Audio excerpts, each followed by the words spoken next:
We've just learned how to control distance in chipping, understand the length of the stroke.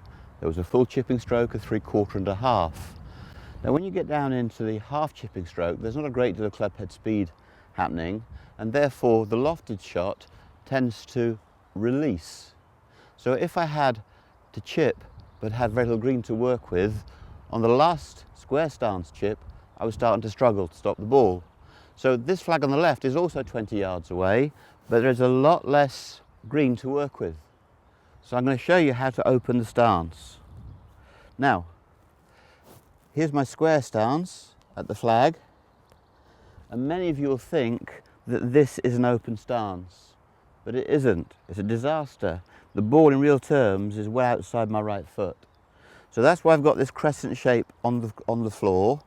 The correct way to open the stance is to go around the circle. Okay, this is called the radial ball position. As you go around the circle, the club comes with you. You then have to modify the face so the face is square to the target. So I go back to my chipping technique. The difference is now I'm playing the shot from out to in. But the same principles apply. Don't take a divot.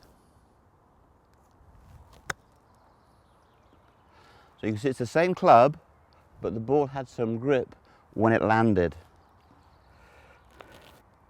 Okay, so watch carefully again. Blade square, club up the sleeve, narrow stance. Don't do this to open your stance. Walk around the circle just a little bit. Now I modify the face. I turn the face back to target. But my swing is now going to live along the line of my feet. So it's a bit strange. It's the chipping putting stroke, but it's travelling towards that tree nearly, whereas before, in the straight shot, it was parallel. Okay, so there's square, round the circle, modify the blade. Now, I just slip the club across the ball, and you can see. Now, you and I both know that I caught that a little bit thin, but there's the phrase thin to win. Because there wasn't a huge amount of power in that, it was played with authority. I still got an awful lot of spin. Can you imagine if I'd had a lob wedge and a full swing, if my contact had been as poor, it'd have sculled through the back. So because I was taking the appropriate club for the job and the right amount of power, I got away with it.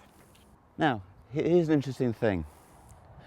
We've heard about bounce, where the trailing edge of your sand iron or wedge stops the club digging in, and it's a good thing on soft lies to have bounce in your clubs and in bunkers, of course. So on hard pan you could overdo the bounce, or the leading edge could dig in and you could chunk it. There's another dimension to this.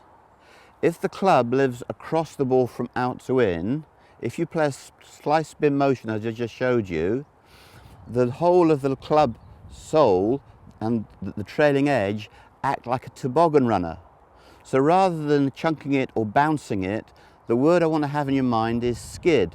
Use the bottom of the club as a toboggan runner.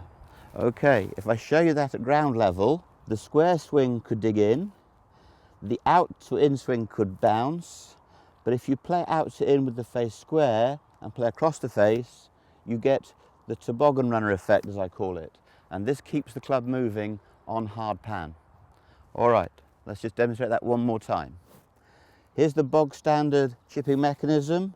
Around the circle a little bit. Now modify the blade.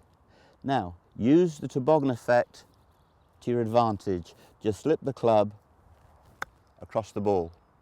And you can see the ball pops up and has a little bit of spin. And I'm doing this with a 48-degree wedge. This is a strong club. I've got a 52 and a 56 in my bag, and again I could go to those clubs to give me more loft.